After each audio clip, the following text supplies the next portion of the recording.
What's going on, everyone? Welcome back to another episode of the Primetime Sports Podcast, hosted by Joey Malari. So I know I said in the last episode that I was going to do a 1 through 25 whole breakdown of the top 25 teams in the AP poll going into week 1 of the college football season. Unfortunately, didn't have enough time before the BC game to give a whole breakdown of 1 through 25, so I did 1 through 10 there. Now I'm going to give a whole breakdown of 11 through 25.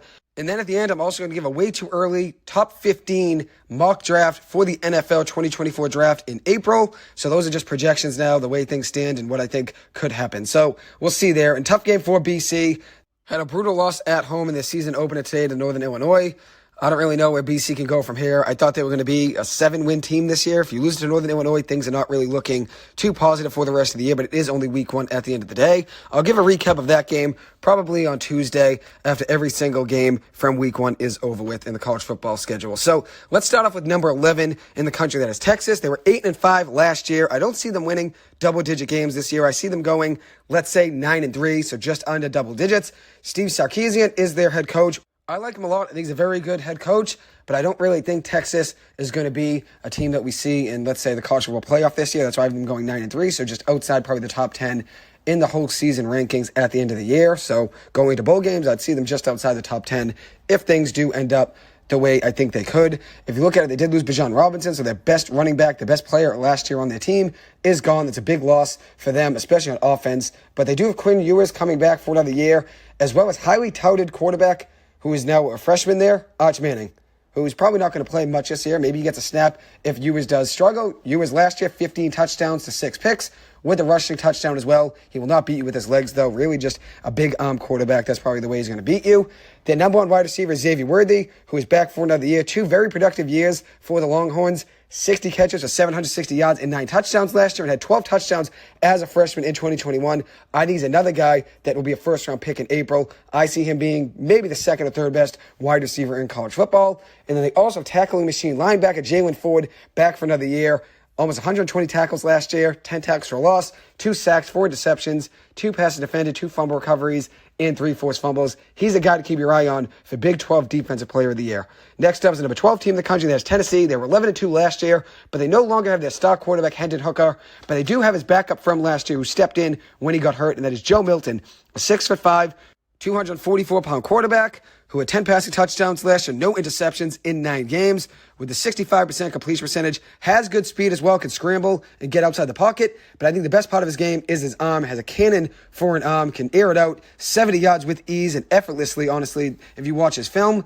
Watch him be a major deep ball threat this year. I think he throws for 25 touchdowns with maybe 8 50-plus yard touchdown strikes. They did lose their best wide receiver from last year in Jalen Hyatt, which is a tough loss. Hyatt is now with the New York Giants. Very good player. I think he's going to be a breakout star for the Giants at some point this year. Tennessee did have a top 10 offense in 5 straight seasons, so credit to their head coach, Josh Heupel, who's back with them for another year. So I expect them to still be good on offense, even without Hyatt being there, and now obviously without Hendon Hooker as well. But Joe Milton is a very good quarterback. I think he's going to catch some eyes this year. They did a bottom 10 pass defense last year, which was a weakness for them. They do have 3/4 of their defense coming back, so maybe they gel better and start to develop a little more around each other. Next up is the number 13 team in the country, that is Notre Dame, who absolutely blew out Army in the Dublin Classic last weekend, beating them 42-3, with quarterback Sam Hartman going 19 of 23 passing for 250 yards and 4 touchdowns. And then Audric Estime, who is their running back starter, had 16 carries and 95 yards and a touchdown on the ground. In that game last week, they only allowed 193 yards to Navy's offense. Ty Lavatai was the starting quarterback for Navy. He was 3 of 6 passing for 43 yards. They really couldn't get anything going on offense throughout the whole game. They got a field goal late in the game on one of their last drives, which I know a lot of people look at that and they say you're down 42-0. Or whatever the score was at that point, why would you kick a field goal? I'm not against kicking field goal at that point. Get something on the board. At least say, okay, we had one very good drive. We got points on something. Let's take the momentum on our last drive into next week. I don't really mind kicking a field goal when you're down that much, especially in a meaningless game. What's the difference? It's 42-0 to 42-3. You get a field goal out of it. At least you can say, okay, we had one solid drive. We could move the ball downfield to get something on offense. If you look at Notre Dame, though, they do have a tougher schedule this year than they did last year. They play Ohio State on September 23rd. They're home versus USC on October 14th. And then on November 4th, they have to go and face Clemson on the road. If you look at Notre Dame, though, they have one of the best offensive linemen in the country. I would say the best overall offensive lineman in Joe Alt, their left tackle. He will be a top pick in this year's NFL draft of 2024 for sure. He's a guy to keep your eye on throughout the year. The number 14 team in the country is Utah, who won the Pac-12 championship last year, beating USC twice last season, which was very impressive. that means they're still going to be a dangerous team this year as well. If you look at it, they started off the season hot, beating Florida a couple nights ago on Thursday night without quarterback Cam Rising under center, winning that game 24-11 without him. Bryson Barnes was the backup quarterback, started in that game, 12 of 18 passing for 159 yards and a touchdown. He found wide receiver Money Parks for a 70-yard touchdown reception. He's a guy you said to keep your eye on this year in college football as a breakout star candidate. Utah defeated USC twice, so they brought a lot of momentum from last year into this year and still have a lot of returning players from last year's team, including safety Cole Bishop, who had a great night to start the season in week 1 against Florida with 11 tackles, a sack, a tackle for a loss, and a forced fumble. One of the best safeties in the country. I would say is at least a day 2 pick in the 2024 draft. At the very least, a day 2 pick. Could maybe even get himself in the first round conversation. We'll see how this season goes. The number 15 team in the country is Oregon, who was 10-3 last year. They have to play Texas Tech this year, though, at Texas Tech. Have to go to Washington on the road and Utah on the road. So 3 tough road opponents there. They also have to play USC and Oregon State at home. And I think if you look at that schedule, I think it's a formula for them to fall under 10 wins on the season. I don't think they hit double-digit wins. I think they finished the season 8-4.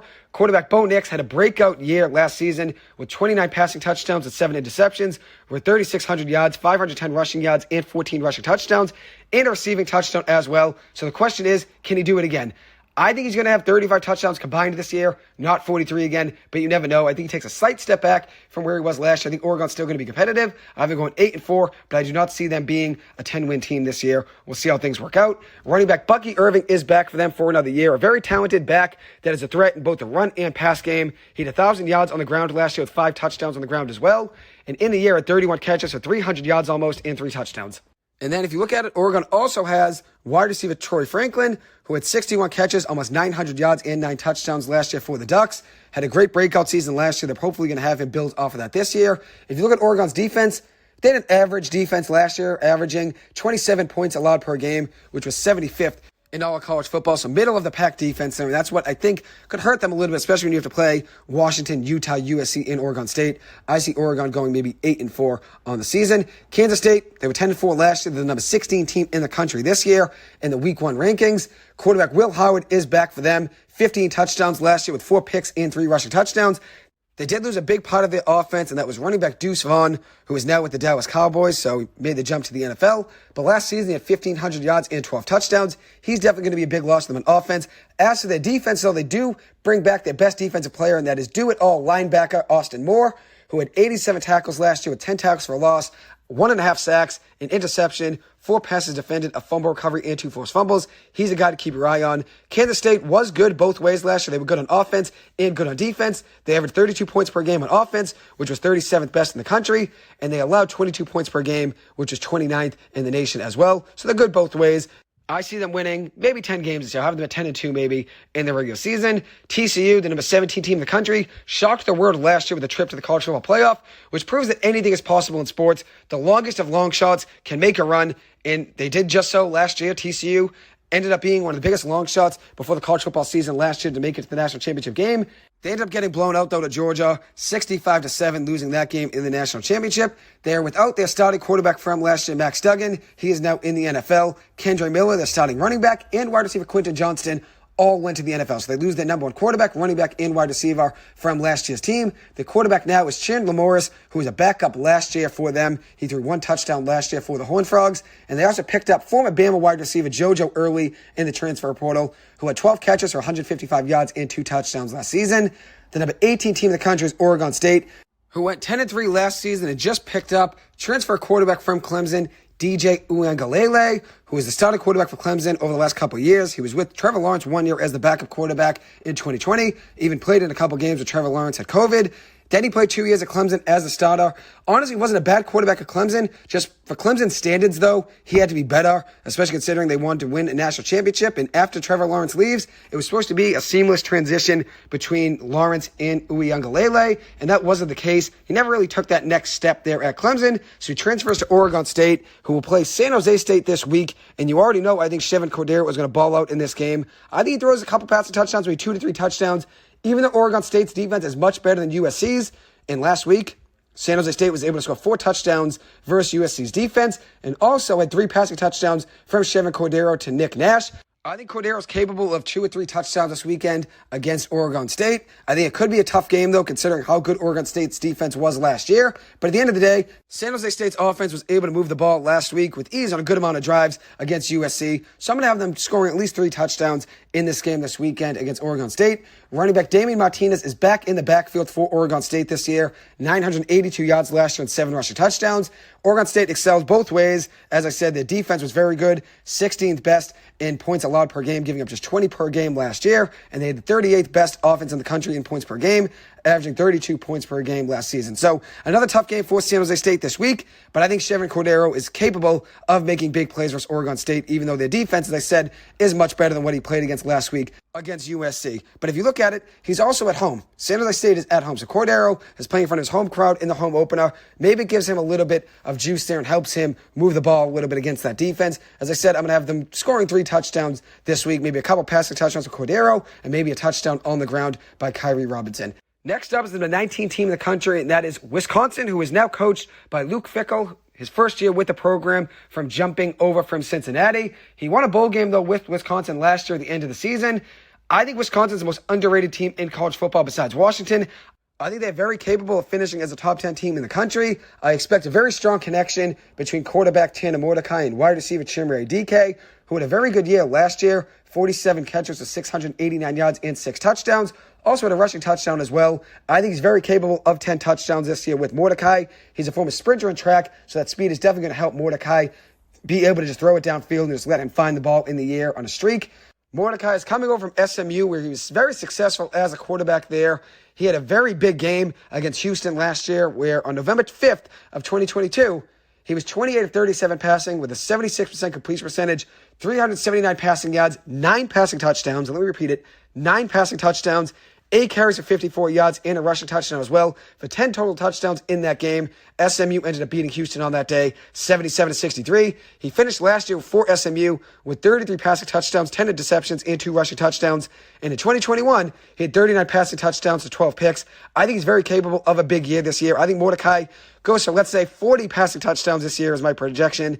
And I'd say maybe 5 rushing touchdowns as well. 45 touchdowns from Mordecai on the year. As for DK, I think he's very capable of 10 touchdown receptions for Mordecai on the season. If you look at Wisconsin's defense, they were very good last year, allowing just 20 points per game, which was 17th best in the country. What held them up was their offense, though, and they didn't have Luke Fickell at head coach at that point, and they didn't have Tanner Mordecai at quarterback last year. They averaged just 26 points per game last season, which was 77th in college football. But now they add a very talented quarterback in Mordecai who could do a ton under pressure, very strong arm that can make NFL throws. I expect a big year from him. Running back Braylon Allen returns, one of the best running backs in the country. Definitely a guy to get to know early in the season. 11 rushing touchdowns last year with 1,242 rushing yards on the ground.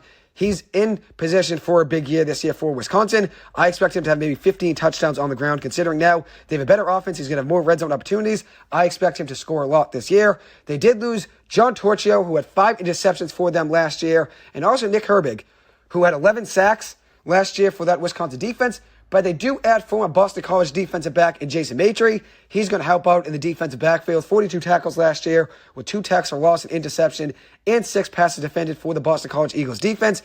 Plays with all heart and hustle. I'm a big fan of Maitre. I think he's going to do big things this year for that Wisconsin defense.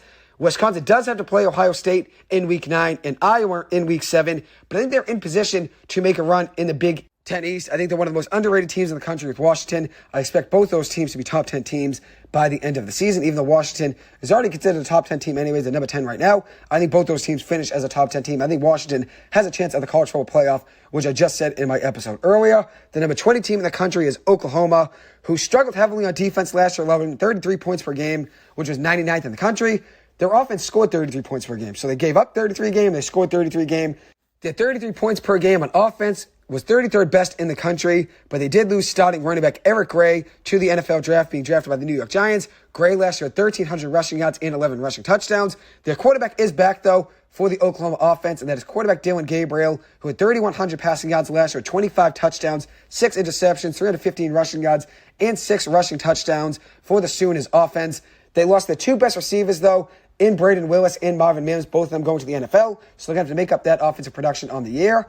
Defensive end Ethan Downs led them in tackles for loss last year and is back for another season for the Sooners defense. He had 13.5 tackles for a loss last year with 4.5 sacks, 3 passes defended, and a fumble recovery. The number 21 team in the country is North Carolina, who was 9-5 last year. They've one of the best quarterbacks in the country in Drake May, who lit up college football last year, had 7 interceptions with 38 passing touchdowns and 4,300 passing yards with 700 rushing yards on the ground and 7 rushing touchdowns, so 45 total touchdowns last season. Kid is a pure playmaker and is primed to be a top 5 pick in the 2023 NFL Draft. They did lose their top wide receiver in Josh Downs to the Colts. He had 94 catches last year with May, 1,000 yards and 11 touchdowns in the air. They did add Devontae Walker, though, to take some of that production that they're losing with Downs leaving. Devontae Walker is a transfer from Kent State. He had 58 catches last year with 900 yards and 11 receiving touchdowns for the Kent State offense, with a rushing touchdown as well. So 12 total touchdowns last year for Walker. He's a bigger receiver, 6'3", 175. Who spreads the field well, can go up and get it. I think he's a big year with May.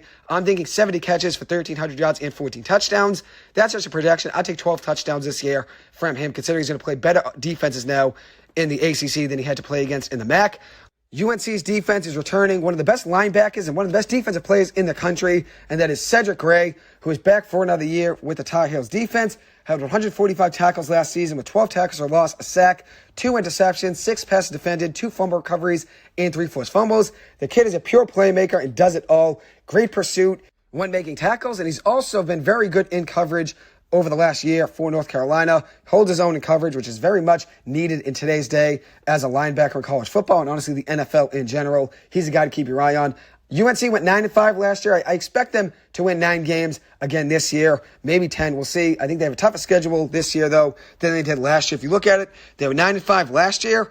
I expect them to go maybe 9-3 or 10-2 this year. They do play Clemson later on the season on November 18th. And they open up their season tonight against South Carolina, which is going to be a good game to watch. I think North Carolina is the better team. So I'm going to take them winning that game. And I also have them going, let's say, 10-2 on the year. Tough game against Clemson. Maybe they lose another game along the way. Or maybe even beat Clemson at the end of the year. Who knows what each team's going to look like in November. I'm going to go with North Carolina finishing their regular season 10-2. So we'll see how things work out there. They have one of the best defensive players in the country, as I said, Cedric Gray, a very good quarterback in Drake May. And Devontae Walker is a wide receiver that I think can develop his game even more with UNC, especially with Drake May as his quarterback. So I think they could be very dangerous as a team in the ACC this year. I have them going 10-2. The number 22 team in the country is Ole Miss, who finished last season 8-5. They had 33.5 points per game on offense, which was 29th in the country, but they had a middle-of-the-pack defense, which held them up a little bit, especially in their bowl game against Texas Tech, losing that game 42-25. Quarterback Jackson Dott is still there for them at the helm. 20 touchdowns last year with 11 interceptions, nearly 3,000 passing yards and 600 rushing yards on the ground with a rushing touchdown as well. Lane Kiffin is still their head coach, and they're always going to be competitive with him as their head coach. They lost linebacker Tavius Robinson to the Ravens in the 4th round of the NFL Draft. Robinson is going to be a guy to keep your eye on as an underrated player in that Ravens defense. If you look at what he did last year for Ole Miss, he was very productive. 8 tackles for loss, 7 sacks, a pass defended, 2 fumble recoveries, and 5 forced fumbles. So obviously a very big hitter and has a knack for hitting the ball out of receivers and running backs' hands and quarterbacks' hands. 5 forced fumbles, which is very impressive. He's a guy to keep your eye on for Baltimore's defense. If you look at Ole Miss, they're bringing back their top quarterback from last year, and that is senior DeAndre Prince, who had 39 tackles last year, with the tackle for a loss, interception, and 11 passes defended, which was number 1 on the team there in passes defended. They did lose their top 2 receivers, though, in Jonathan Mingo and Malik Heath to the NFL. Heath could be a sleeper in the Packers depth chart. He was an undrafted free agent and made the Packers roster. He's a guy to keep your eye on maybe throughout the course of the season there in Green Bay. The best returner is running back Quinshon Judkins, who is one of the best running backs in all of college football. 1,567 rushing yards last year with 16 touchdowns on the ground and a touchdown reception as well. He's a guy to keep your eye on, to maybe even be a potential Heisman candidate. I have him finishing in the top 5, right around the top 5. I think I'm tied with what I said earlier was with Michael Pratt of Tulane for 5th in the Heisman vote. They also do have a returning wide receiver in Jordan Watkins, who's definitely going to help Jackson Dott move the ball down the field again this year. He had 40 catches last year for 449 yards and 2 touchdowns. He's expected to take a big step up, especially with Mingo and Heath leaving for the NFL. Ole Miss does have a tough schedule this year, though. At the number 24 team in the country, Tulane.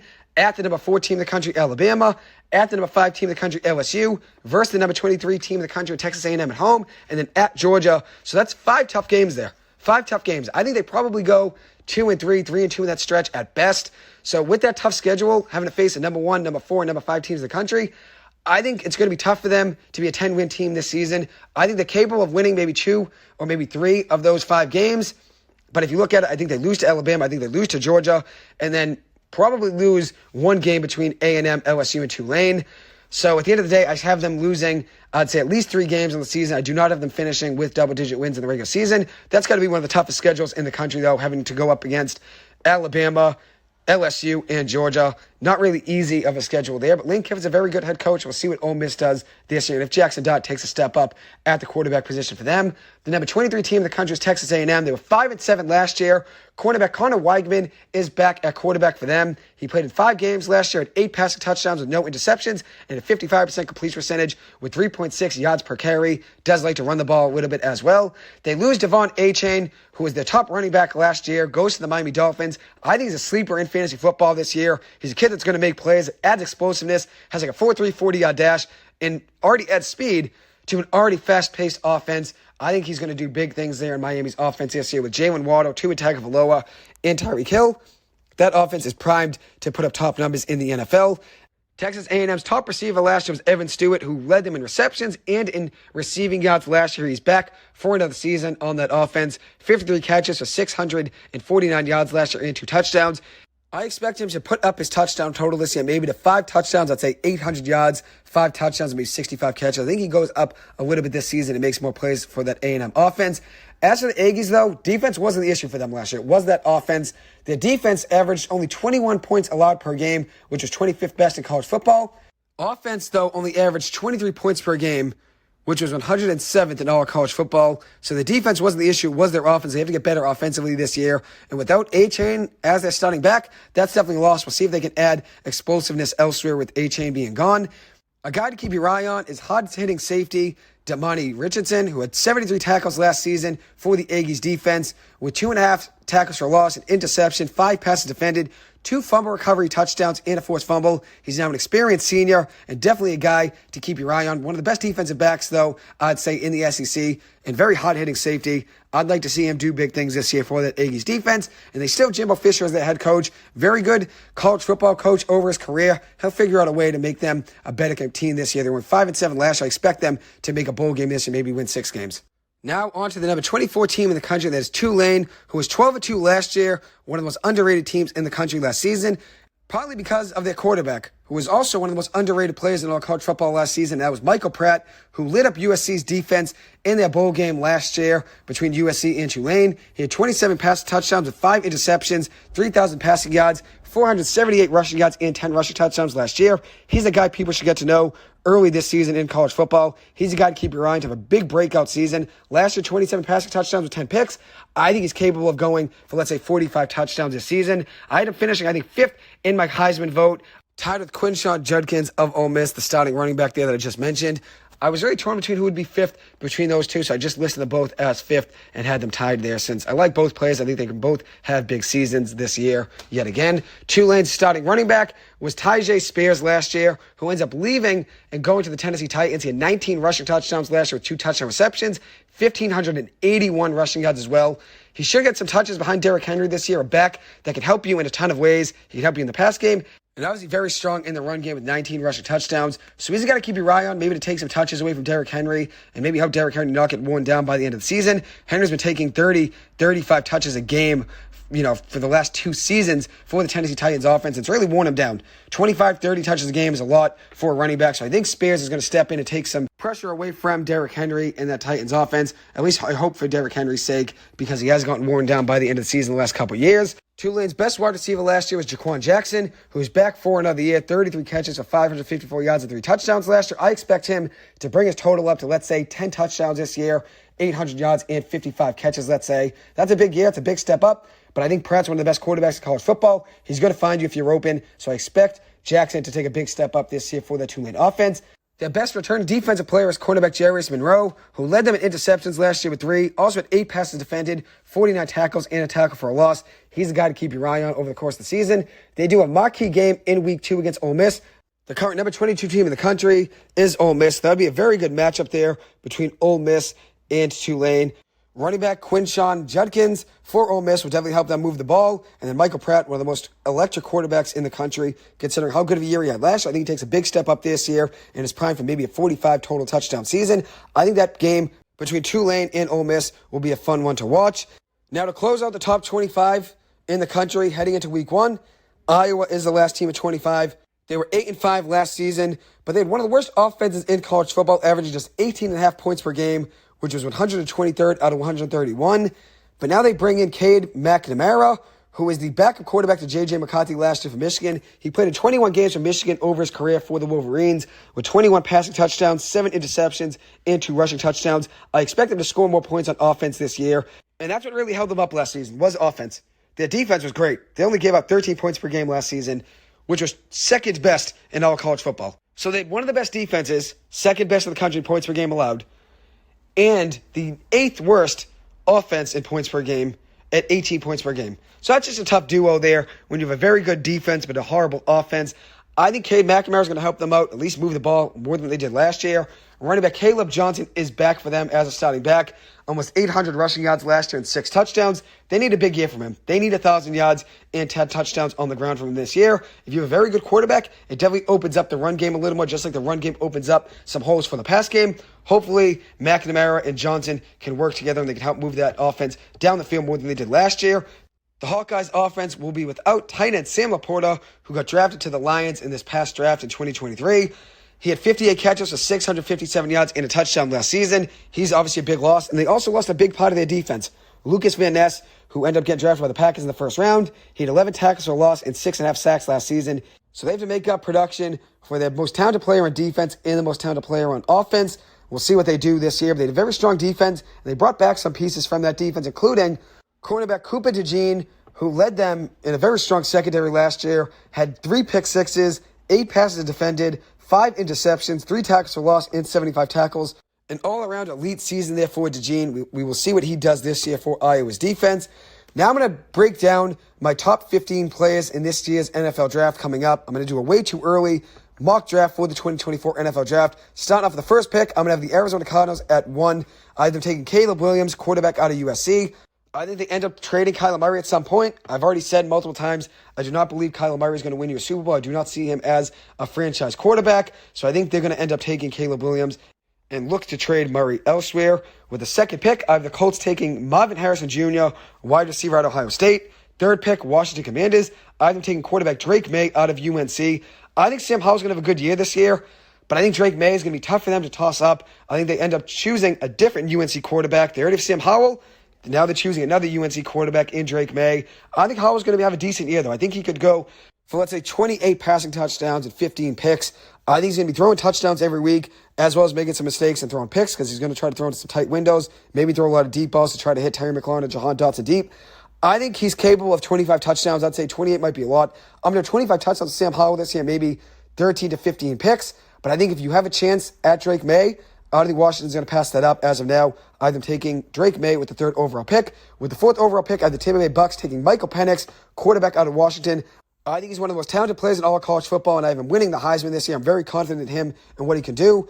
As for the Bucks and what they have right now, they have Baker Mayfield, their quarterback. Kyle Trask is their backup. I think if you have a chance to take a franchise quarterback like Michael Penix at 4th overall, even if he's a lefty, you go out there and you take him at 4th. I have the Bucks taking him with the 4th overall selection. I have the Green Bay Packers having the 5th overall pick, and I've been taking Dallas Turner, a defensive end out of Alabama. The Packers, I think, could be a little bit better than the Bears this year, so even though I have the Packers picking at 5th right here, I think the Packers can maybe end up picking at 7th. I know I haven't really done my win-loss record predictions yet, which I'm going to do. This is based off of my win-loss record predictions from a couple weeks ago, so I took the 15 worst win-loss records and then just threw them all down, to inverse order, who's going to have the first pick through 15th from the worst record to the best. And at the end of the day, this is the way things shook out from 1 through 15. But I think I'm going to change it at the end of the day. So even though I have the Green Bay Packers picking 5th right now, I think they end up picking maybe 7th or 8th. I think Chicago Bears will end up picking 5th overall rather than 7th overall. So we'll see what happens there. But I have Green Bay picking 5th in this one with Dallas Turner, defensive end out of Alabama, going there. With the 6th pick, this pick is a Carolina Panthers pick, but it was traded to the Chicago Bears for the 1st overall pick in the 2023 NFL Draft so that the Panthers could go and draft Bryce Young. I have the Bears taking Jared Verse, defensive end out of Florida State, with this pick. With the 7th pick, this pick is the Bears pick, owned by the Bears. I have them taking Kool-Aid McKinstry, a cornerback out of Alabama. With the 8th overall pick, I have the Arizona Cardinals taking Joe Alt, an offensive tackle out of Notre Dame. I think he's one of the best tackles in the country. I'd say the best overall offensive lineman. This pick is originally the Houston Texans pick, but it is owned by the Arizona Cardinals. I have the Cardinals taking Alt out of Notre Dame here. With the 9th pick, the Tennessee Titans, I have them taking Olu Fashanu, an offensive tackle out of Penn State. With the 10th overall pick, I have the Houston Texans taking Brock Bowers, a tight end out of Georgia. This pick is through the Cleveland Browns between the Texans and Browns trade for Deshaun Watson. So with this pick, I have them going Brock Bowers out of Georgia, going to the Texans. With the 11th pick, I have the New England Patriots taking J.C. Latham, an offensive tackle out of Alabama. The Patriots have been neglecting offensive line in the draft, especially early in the draft, over the past couple seasons. Besides taking Cole Strange in the first round of 2022, they've kind of neglected offensive line help early in the draft, and honestly, they've neglected it overall, it seems like, with how poor that offensive line could be this year. So I have J.C. Latham out of Alabama going to the Patriots at 11. With the 12th pick, I have the Denver Broncos taking Andrew Makuba, a safety out of Clemson. I think if Russell Wilson has another poor year, though, I would expect him to maybe look at a quarterback here. And a quarterback that comes to mind to me is Riley Leonard, quarterback out of Duke. Maybe even Tanner Mordecai out of Wisconsin, who's a sixth-year quarterback. I think he could find himself being a first-round pick in this year's draft after a strong college football season, hopefully for Wisconsin. I think there's a chance, though, Riley Leonard, though, of Duke could be a top selection in this year's draft. I like him to be a top 15 pick. Could be a hot take to most. I see him taking a big step up this year for Duke's offense. I think Riley Leonard is a very underrated quarterback in the ACC and one of the better quarterbacks in all college football. But I do have the Broncos taking Makuba, a safety out of Clemson. Maybe they try to run it for another year with Russell Wilson. We'll see how things work out. With the 13th overall pick, I have the Pittsburgh Steelers taking Xavier Worthy, a wide receiver out of Texas. I had them originally taking Rome O'Dunes, a wide receiver out of Washington, but I am changing it to Xavier Worthy, wide receiver out of Texas. I think Worthy is the second best wide receiver in the country, so I have Worthy going second overall. With the 14th pick, I have the Seattle Seahawks taking Riley Leonard, quarterback out of Duke. He's got a very nice touch in all of his passes, a dual threat quarterback that runs tough, has great composure in the pocket. I'd say his similarities to Daniel Jones. I think he climbs up draft boards this year and is a contender for a top 15 pick. He's a guy to keep your eye on, at least in my opinion, to be a top 15 pick in the 2024 NFL Draft. I think Jordan Travis could find himself in the top 15 as well, especially considering how good of a year I think he has. Maybe he ends up being a top pick and maybe goes, let's say, 4th overall to the Tampa Bay Bucks. And maybe Michael Penix falls a little. Or maybe he goes ahead to Drake May and Drake May falls a little. We'll see what happens. I think there is a chance, though, that maybe, let's say, the Patriots go and draft a quarterback with the 11th overall pick if they don't buy into Mac Jones. Maybe the Patriots end up taking Jordan Travis. Who knows? That's just me throwing it out there as of now. We'll see how Mac Jones performs this year, but if they don't believe in Mac Jones, maybe the Patriots go and draft a quarterback. And in that case, in the top 15, you can maybe see Caleb Williams, Drake May, Michael Penix, let's say Jordan Travis. Even though I didn't have him here in the top 15, I think he's very capable of being a top 15 pick, especially considering how good of a year I think he has. And then I also have Riley Leonard being a top 15 pick. I think there's a chance Tanner Mordecai is a first-round pick. That's a little bit more of a long shot. I think Riley Leonard has a better chance of being a first-round pick. So there's a chance that Riley Leonard, Jordan Travis, Michael Penix, Drake May, Caleb Williams are all top 15 picks in this year's NFL Draft. So we'll see what happens. But I think it makes it more interesting when more quarterbacks are top picks in the NFL Draft, considering maybe you have to trade up to go and get the guy you want. If there's 4 or 5 quarterbacks that are in contention to be top 10, top 15 picks, you have to go trade up. So it makes strategy definitely change for teams. It definitely makes it a more exciting draft for a fan's point of view. With the 15th overall pick, I have the Detroit Lions taking Javion Cohen, a guard out of the University of Miami who is a transfer from Alabama. The Lions already have a strong offensive line. Maybe they go out and try to draft a guy and make that offensive line even stronger. Maybe they go and take maybe Rome O'Dunes, a wide receiver out of Washington. Maybe try to help Jared Goff and give him another weapon alongside Amon-Ra St. Brown. There's a chance they go out and do that. So we'll see what happens there, but there is my projection for a top 15 mock draft in a way too early 2024 NFL draft projection. We'll see what happens. I think it makes things more exciting than when you do a couple mock drafts early in the year and see how things work out by the end of the season, see if some hot takes worked out and which hot takes didn't.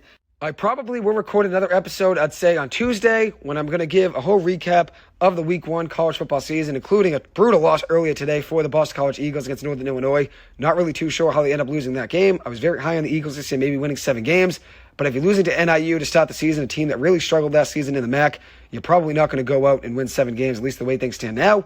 But you still have another 11 games to try to get back on track. Maybe the Eagles win a game nobody expects them to by the end of the season, so maybe it cancels out with this loss. We'll see how things work out, but obviously not the best way to start the season for the Eagles. I'll give you my thoughts on the whole game. After watching film and some highlights, I didn't really get to see too much of it. I actually was only at the game for about 15 minutes since I had a fantasy draft at 1 o'clock, so I wasn't able to really watch much of the game at all. But I'm going to definitely give a recap of it probably on Tuesday and give you my thoughts on what I think will happen in their game next week against Holy Cross at home at Alumni Stadium. Hopefully the Eagles can get a win and get themselves back on track. Anyways, we'll conclude this episode. Thank you guys so much for taking the time to listen to this. As always, I appreciate it, and I will see you guys in the next episode. Thank you.